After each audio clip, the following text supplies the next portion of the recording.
Hey everyone, and welcome to my Procreate demo for the piece I call The Hunter. So this is the next character in my A Village Corrupted series. This one was done in collaboration with Marcella Versiani, somebody who I work with. We developed the character. She's gonna, on her various accounts, which I'll link below, is gonna post her take on the character.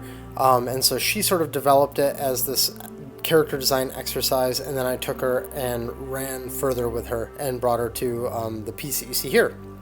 So this was really fun to collaborate with somebody. She got sort of like the lowdown on the world that I was trying to build, and then went to town on creating this character. So here what you'll see, I will include her original drawing so you can compare where sort of what I was working with when I started on this. The character is largely unchanged. Mostly what changed actually was a lot of color palette stuff. So anyways, you saw me test a few poses there at the beginning, and then they just either weren't working or they felt a little too standard. And even though her just sort of standing here straight on is standard, it goes with that theme that I've been talking about in previous posts, or excuse me, previous videos, where I was going for elements that sort of flattened the image, which I have also expressed is a little hard for me to fully articulate, but it was just sort of speaking to the vibe that I'm trying to nail across all of these pieces. So that's why she is sort of straight on, and then she's in like perfect profile on her face. It was just sort of these ways to, there's dimensionality in some aspects of it, and then there's like a flattening going on in other aspects. In fact, the last character that I'm going to post, which is coming soon-ish, you'll see, he was done in a pose that's actually probably the most 3D out of all of them, has the most depth out of all of them, and it's not even that much depth, to be honest.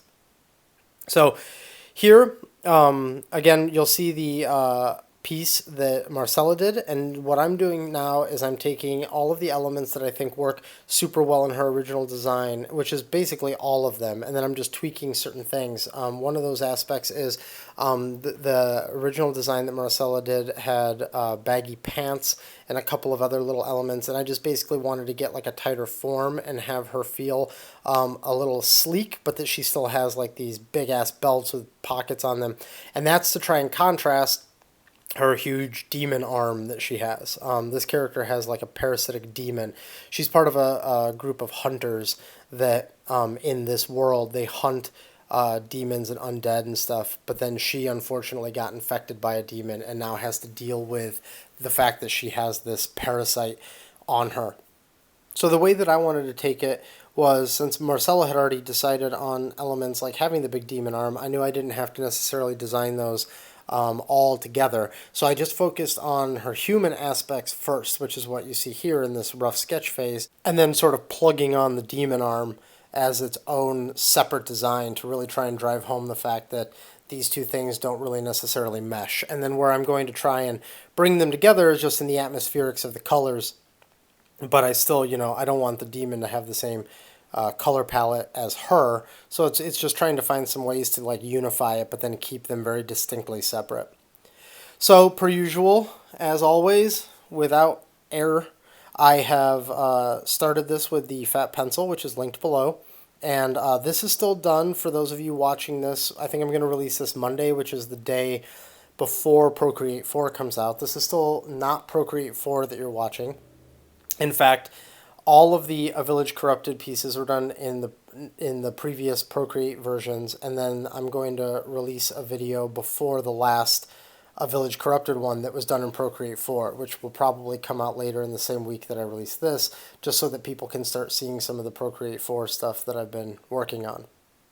So for here, fat pencil, regular old Procreate that everybody's sort of used to right now, and this is really just the penciling process. I don't have a lot more to say.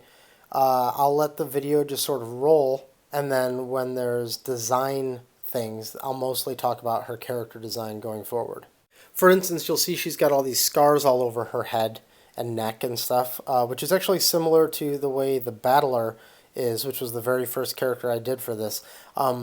That's not to say that they have anything in common other than the fact that the world that these characters all exist in is just super brutal, and everybody's getting hurt all the time. everybody has scars that they're bringing from previous battles, or even just from maybe they weren't battling before, but they were a victim before, and then as time went on, they've become somebody who can actually combat the negative forces of this world. The real point there is just that, everybody's been through a lot of shit in this universe that I'm building, and I want to try and communicate that in the character designs where possible.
If you saw my Graven Templar video, then you saw a pretty big exercise in mirroring, and sort of tweaking that mirroring. In this one, her chest piece and sort of all these little moving parts armor is the only thing that's mirrored on this design.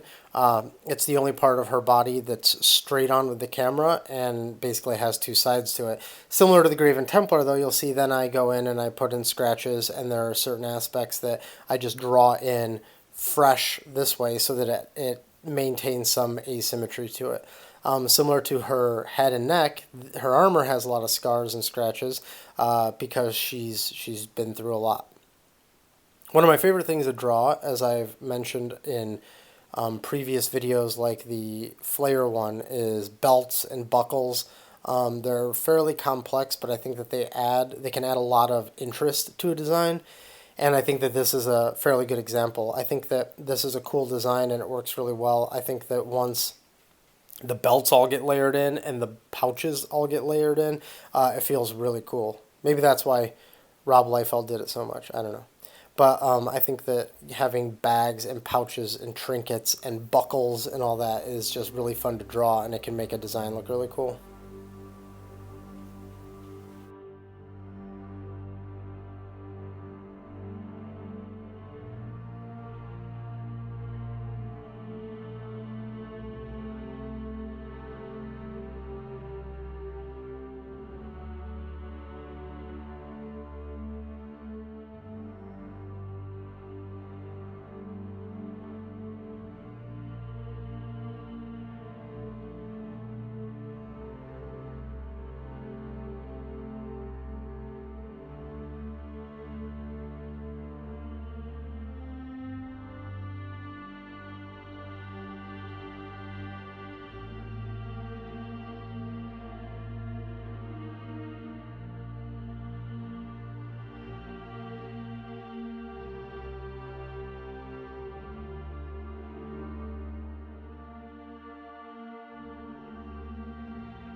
I also like coming up with little clasps and hooks and stuff for all the pockets and pouches to, lock and all that.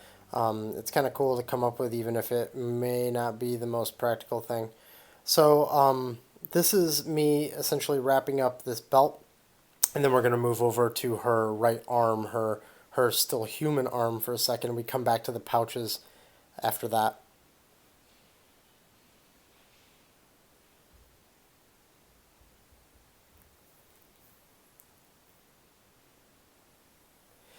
So here you can see she's got this glove, and then after I do the glove and the arm part, I move on to the hand eventually, and I really don't like the way the hand comes out. You see me redraw the hand a few times. I love drawing hands. I know that some people, when they're starting out, they feel like the hands are really challenging, and they certainly can be because of the density of information in a hand versus something like an arm. But I really enjoy it, but every now and then I still completely botch the hand and have to redo it. And so that's what you'll see me do in this piece. Right now, though, we're just going to wrap up that buckle, that strap and buckle that's holding on her sleeve, and then we move on to the next area.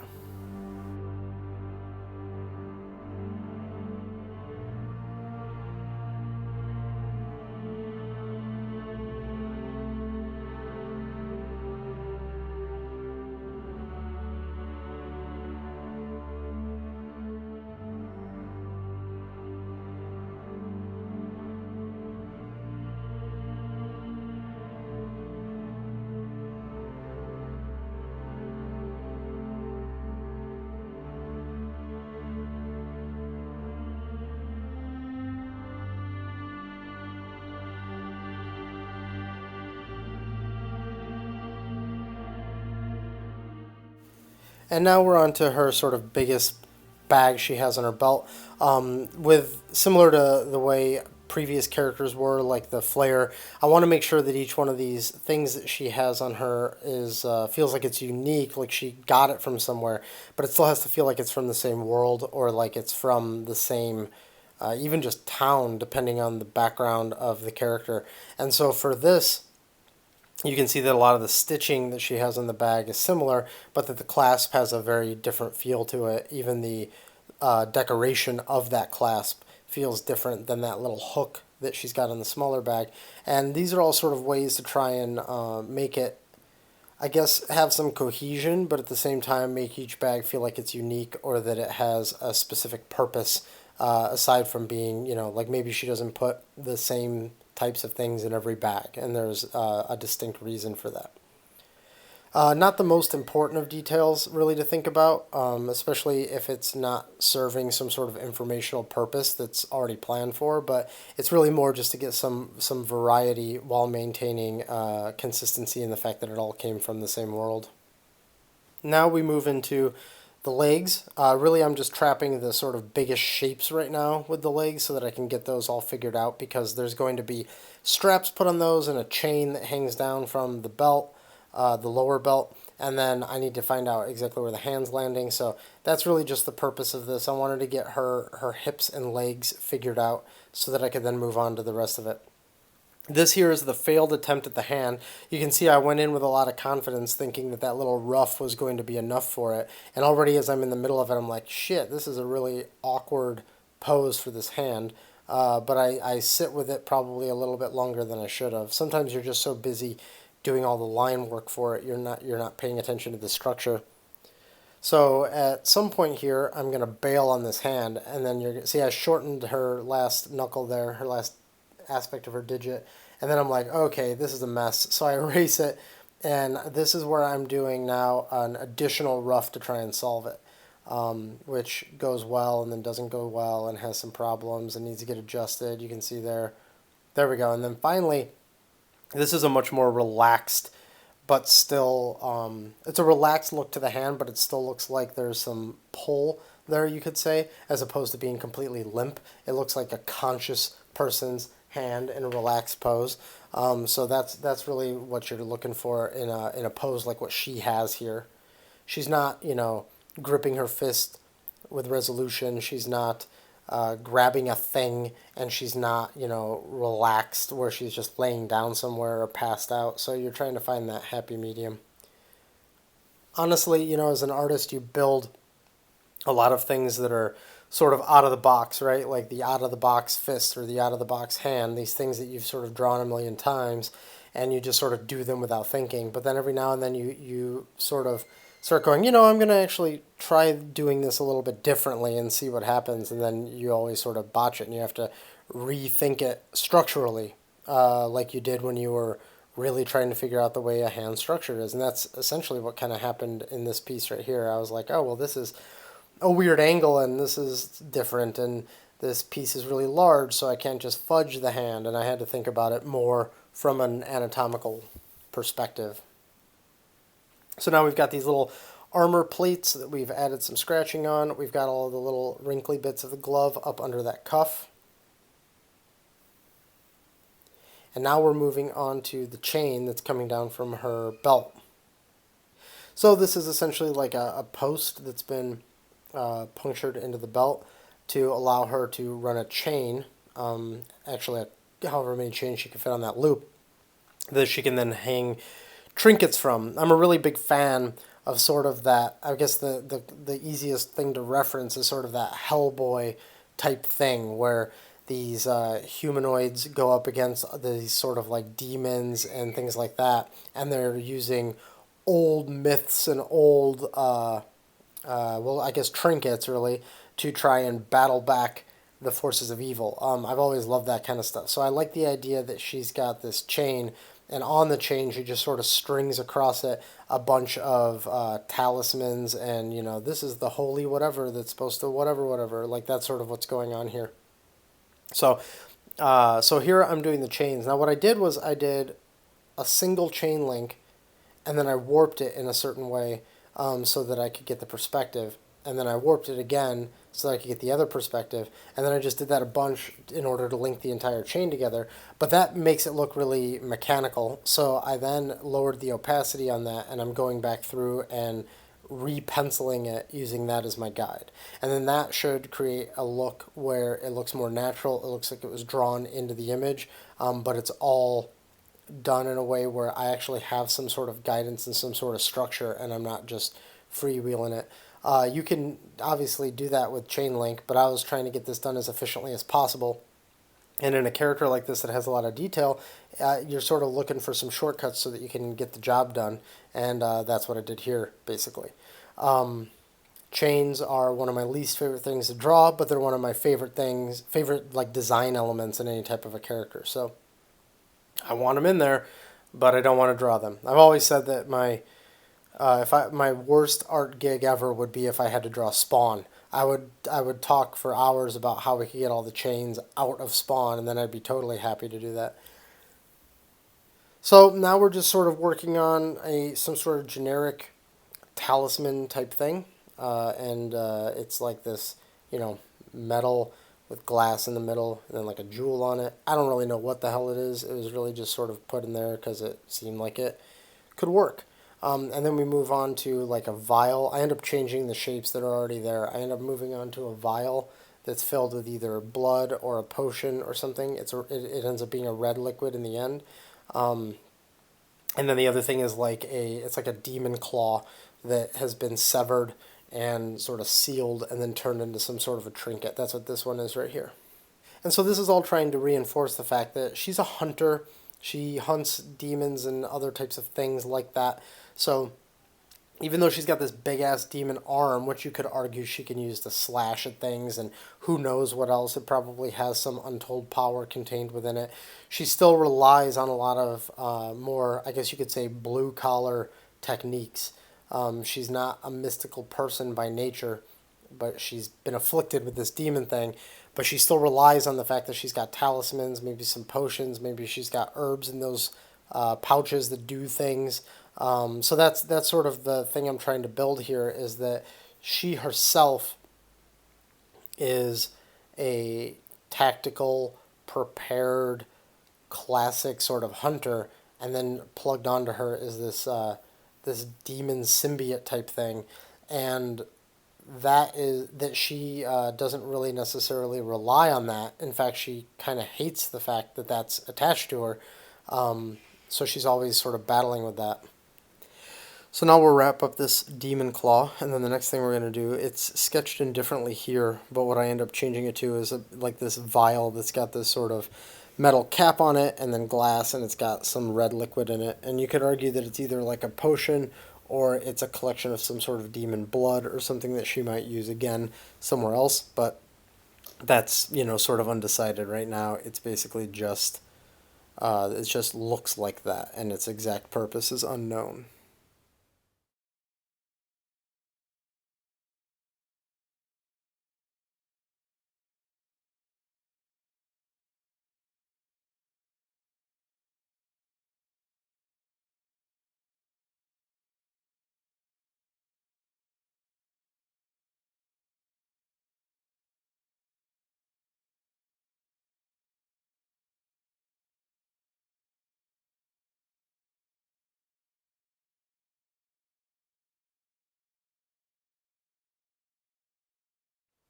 And now we'll jump back up and give her her hair back. Right now she's completely bald.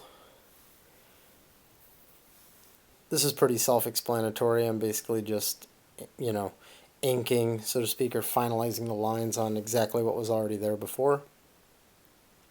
I haven't really referenced it much in this tutorial so far, so I'll reference it right now that, everything is done on multiple layers so that I can draw through. Obviously, if I'm working traditionally, I can't do that type of stuff, but with digital, it's kind of nice to fill in some of the physical to digital gaps that happen when you're working digitally. So this hair is all on its own layers. You can even see there are spots where it's drawn through even on itself because it might have been two layers at some point, and then it all gets merged together, and at the very end it'll all be one nice line layer for the entire thing.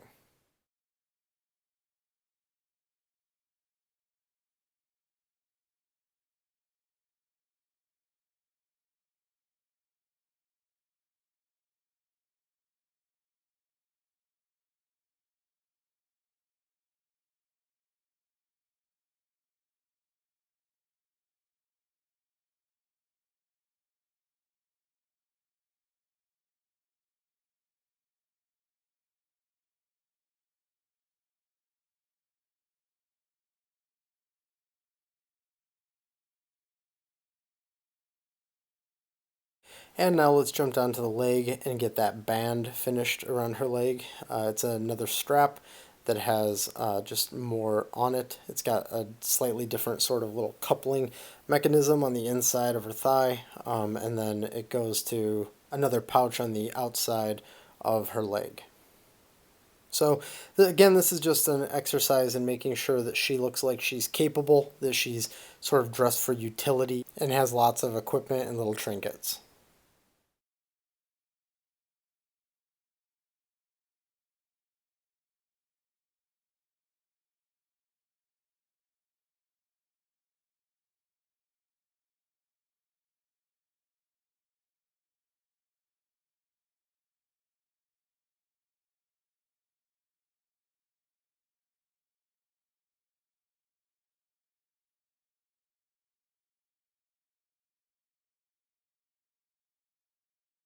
And now we're just going to finish in the stitching. She's not wearing like nothing material, like some sort of spandexy material. This is all mostly real material type stuff. So we get the stitching in from her pants. They're essentially like jeans or some other type of utility pants. I mean, they end up being like a dark green, I think. So they're just maybe some sort of a heavy fabric, but that's about it. And then we're adding in her like scarf that's falling down behind her just to add a little bit of depth to her. We sort of tweak it there a little bit. And now I think we're going to start working on the demon arm. Oh yeah, we're going to get that little tear in her pants down there at the bottom too. I forgot about that. So after that's done, we move to the demon arm.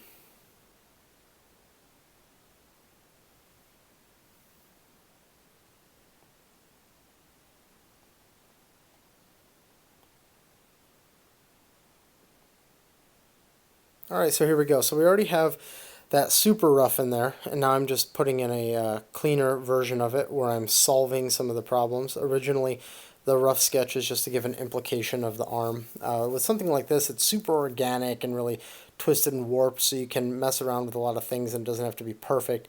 But I still wanted to make it feel like it was solid and solved, and everything made some sort of logical sense. Here's the first part that I started to tighten, which is the sort of rib area. I like the idea that this thing has a look to it that looks parasitic, but it also kind of looks like armor.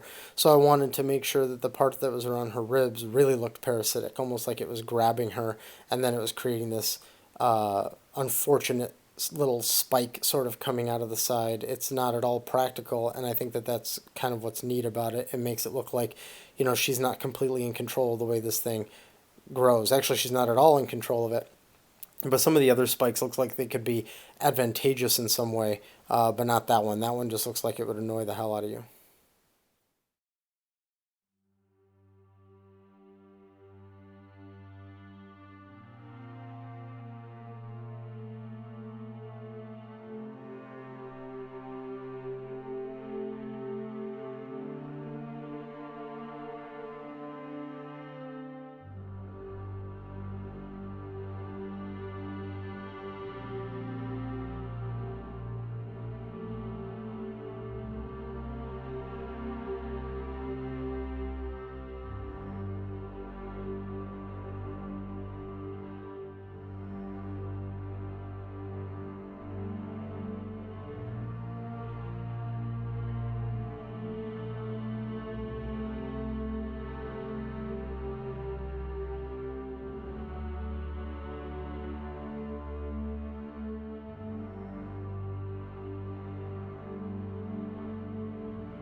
So at this point, we've really started putting in a lot of the details of the claws and spikes and things like that. We've got the lower half pretty figured out. We just haven't gotten to the hand yet. And then the eyes are starting to get put in. I wanted all the eyes to be looking at the viewer since she's not looking at the viewer, just to sort of try and see if I could communicate the fact that she and this thing are operating sort of differently. They might be working in tandem on some level, but I liked the idea that, I guess if you really wanted to look deeply into this piece, you could think that something's caught her eye over there, and she's looking at whatever that is. But this demon symbiote is really concerned with you, the viewer, and I thought that was kind of fun. I like the idea of whatever world this exists in, that the demon parasite is just super paranoid and very defensive, and she is at this point like a little beaten down by the demon arm, and not so much that she's submitted to it, but that she's just sort of like, oh god, like she's just so fed up with having to live with this thing. So she's become a little despondent, and it is still just very wired and very concerned with its surrounding, mostly because it's symbiotic, so it's really concerned about its own survival most of the time.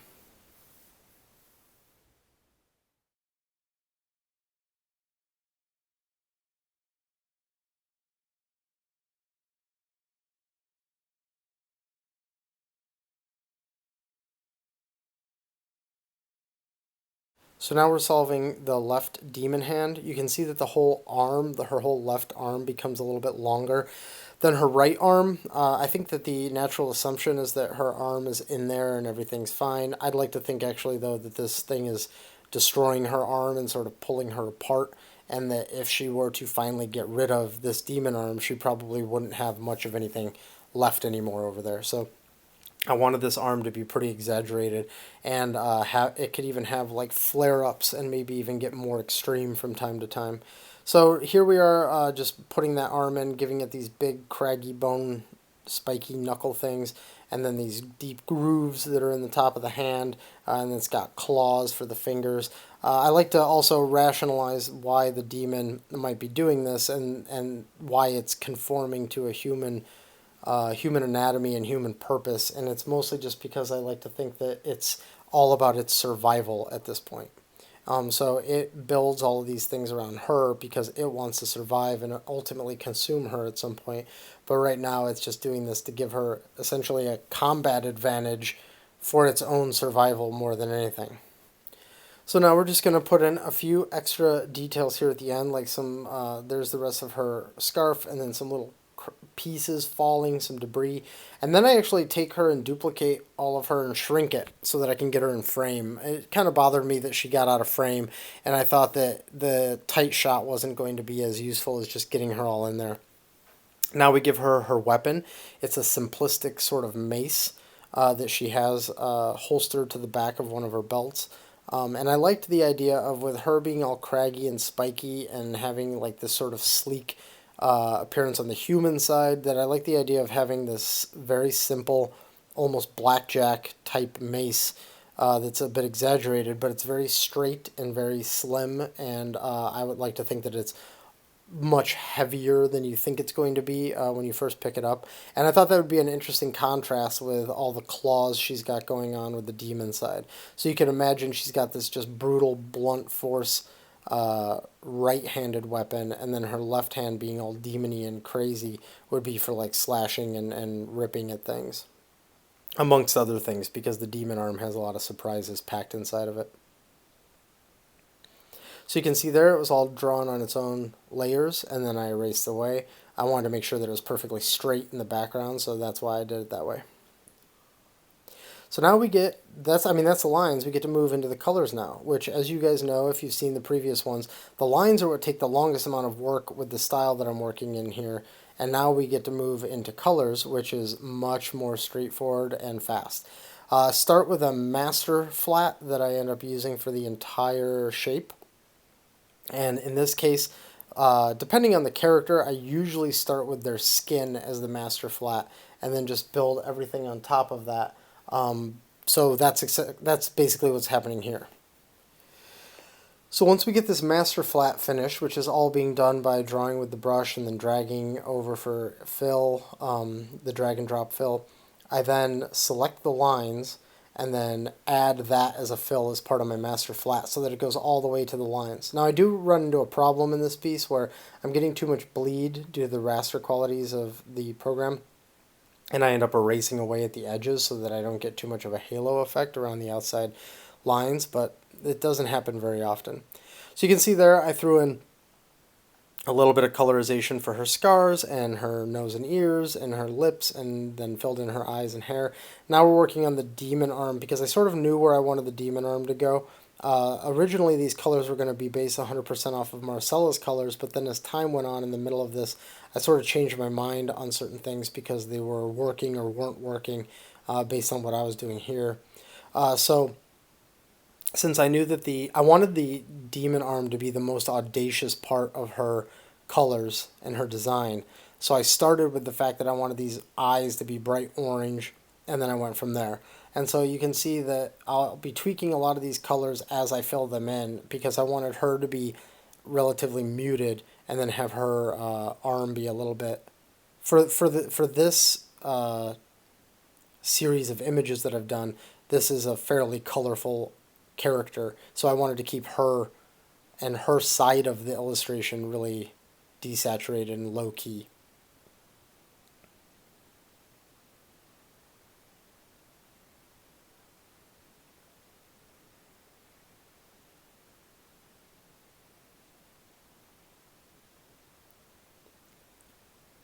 So basically everything that you're seeing here is just me sort of picking all the colors that seem the most obvious when I first come up with them, and then as they're getting put in, I might tweak them a little bit more. That's why I do these all on separate layers so that I can control that type of thing.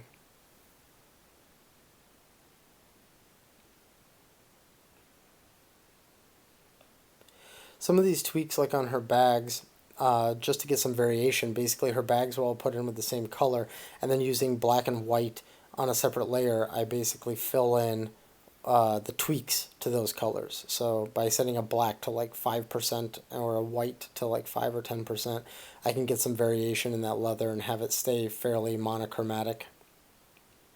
Well, actually, it's entirely monochromatic, but I mean, it's almost exactly the same color with just enough tweaks to make it look interesting.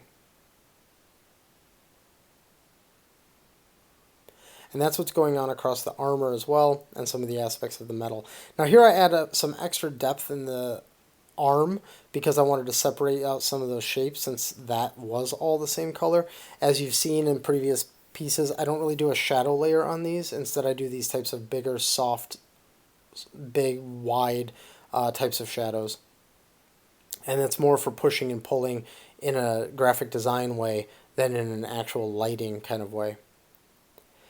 So here we're doing the background. It's one of the rare times that when I got to the background in here, Procreate didn't crash on me. This one holds up fairly well, so you can see some of what's going on with the background stuff. It does jump a little bit from time to time.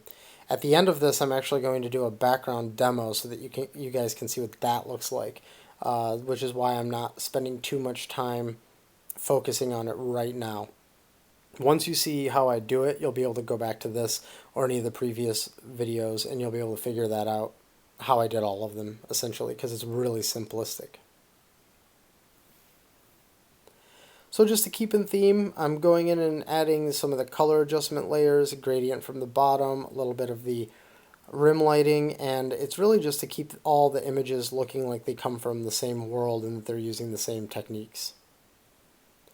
And this one is about to wrap up. Here you go. You can see it in its entirety right here. And so that's the completed piece. I hope you guys dig it. Now what we're going to do is we're going to move into the background tutorial section. So here we go. This is the background demo. The piece you're looking at right here was the one that I originally did for this demo, but there have been a ton of problems with Procreate and recording live video. So what I'm doing now is I'm going to try and recreate that. I had a more successful session using iOS 11's built-in screen recording. So here you can see the finished image and all of the layers. There they are right there. But we're going to go ahead and rebuild a brand new one from scratch. So let's get to a white screen. This is how I do all the backgrounds in these. It's really simple. It's all just using silhouettes and layer opacities. I go to the hard brush in the airbrush section, and I just start very crudely blocking out what I want this thing to be. So let's zoom out a little so you can take a look at this.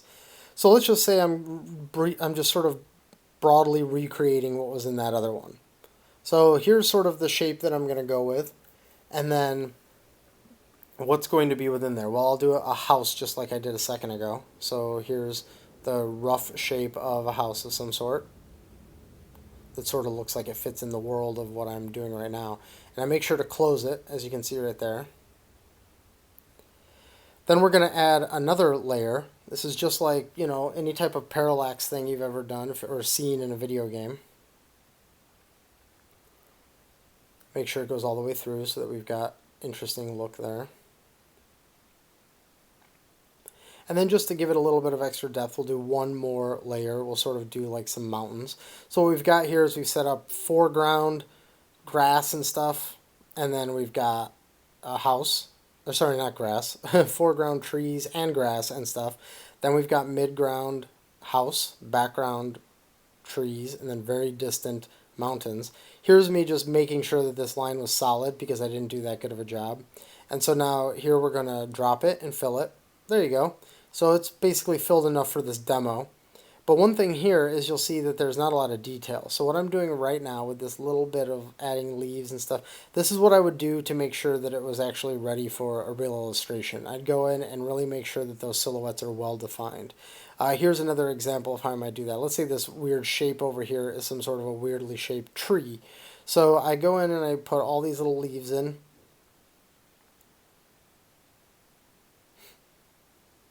And then I start filling all of these in as well, so that obviously then it's a big solid shadow. And this type of method, I'd go through the entire thing to do, because when I'm blocking it all in, that's just broad shapes. It's no different than if you're doing some sort of silhouette study, and that's what this is. It's essentially taking a silhouette study and just going one step further. So we do the really broad silhouette study, go in and add all of these little details. Even on something like the house, I might be adding planks of wood and rope and lanterns and all that type of stuff. But the original thing is just a big blocky shape. So you can see here, you know, that's not the cleanest thing in the world. It's very far from clean, but in all the pieces that I've been doing lately, this is going to be so small in the illustration that it actually kind of doesn't even matter. So, you know, do your level of fidelity of detail to the piece that you're working on. So now let's turn on the middle one again. So here's the house. Drag in and fill that one. And you can see the same thing here. We've got this house and it's pretty rough. It doesn't look particularly special. So let's just go in and make sure that we're adding some extra details, making it a little bit more specific. And also when you're adjusting these details, you're also adjusting for scale. So if the house is, you know, way back there, there's certain details that you would still be able to see. So like if this rope was hanging and it had something, you know, dangling from the end of it, you'd probably be able to see that from the distance that we're talking about. It wouldn't be very specific, but it'd have something that you could see. So that's what this is. This is all just like a really rough way of showing you, you know, this is the type of thing that I might do with a little bit more care, obviously, if it were for a true illustration. So now I'm just going in and I'm trying to echo, you know, there's a little beam supporting that, and there's a, you can see the little cobblestones on the side of the house, and then because this world is a little weird, maybe put like a long, skinny, pointy cross type thing on it, because maybe the people who live in this weird house think that this is going to help them in this world. I guess it's not far from the real world, but anyways, in this world, they might think that that's a talisman to protect them. So now let's turn the trees back on, the foreground trees. So there we go, we got those. Now let's take that distant tree, and we're just going to fill that. No need right now to do extra details for this demo. Same thing with the mountain. Okay, pretty simple so far. It looks like a mess. Now let's turn off that white, so we've got the red from my original background color. Lower the opacity on the distant ones a bit, or a bunch I should say. Then take those distant, the sort of mid background, lower that, and then the midground and lower that just a little bit. So you see we've got all these different opacities. And now we're just selecting the layers and deleting away the ones that are underneath. Just like that. That way we don't have a lot of overlapping transparencies. And that's essentially it. Now, the last thing that I've been doing for these is I add a very faint notion of light coming from the top somewhere. So for that, I just take my big fat large airbrush and get a white brush, blop it, above right there like that. And then I'll set it to like an overlay and then lower the opacity. Maybe on this one I just duplicate it because it actually wasn't strong enough. Now theoretically what I could do here is I could just take that background color and change it to whatever I want now, and it will completely change the tone of the entire piece. As a last bit here, I put a little gradient at the bottom just to give it a little bit more atmosphere and depth. And there you go. I mean, that's essentially how I've been doing the backgrounds on all of these. Throw all this in a folder real quick. This is how I've been doing all the backgrounds on these pieces, and it gives you a good impression of what that world is like without having to put a ton of work into a background. It sets a lot of atmosphere. It's obviously not a finished thing, but it is for these illustrations. It works for these illustrations. So there's the one I did for the original demo that didn't work out, and then there's the one I just did right now. So I hope for those of you who've been asking to see what the background stuff is like, I hope this answers those questions for you. So there it is, all set. It's simple, but effective. Well, thanks for watching. I hope you enjoyed the whole demo. If you did enjoy it, please consider liking and subscribing. And if you're looking for me on the internet, these are the places where you can find me.